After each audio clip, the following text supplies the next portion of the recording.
Bonjour, je m'appelle Mathieu Tremblin, je suis artiste plasticien et je travaille dans l'espace urbain depuis une quinzaine d'années.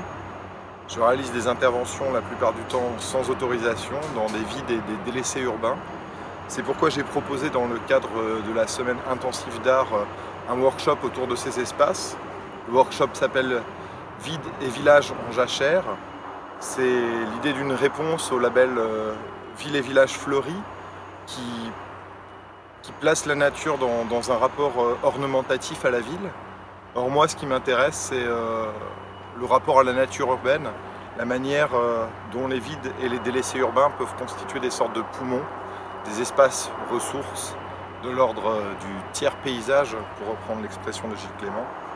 Et donc, dans le cadre de ce workshop, 4 groupes d'étudiants réalisent des interventions entre Neudorf et Schiltigheim, dans des espaces que nous avons repérés durant 2 jours de marche.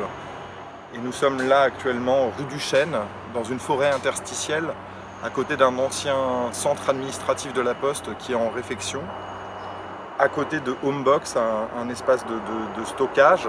Et les étudiants ont récupéré ces gaines électriques PVC qui ont été découpées par des ferrailleurs afin d'extraire le cuivre et abandonnées sur place.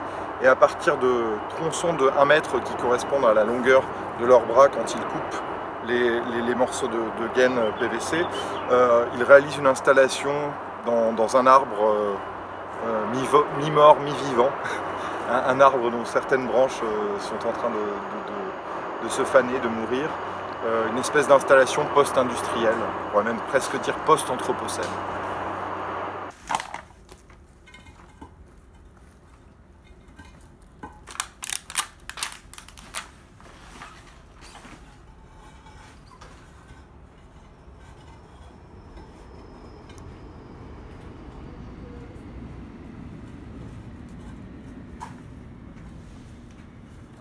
Est-ce que vous pouvez me dire la durée des installations? Elles vont rester un mois, 2 semaines? Ce sont des installations qui sont réalisées sans autorisation, qui sont pour la plupart mimétiques et à l'économie de moyens, composées à partir des éléments, que ce soit des éléments visuels, des éléments du contexte, des infrastructures déjà présents. Donc leur durée de vie est incertaine, mais moi ce qui m'intéresse, c'est justement cette idée du lâcher-prise,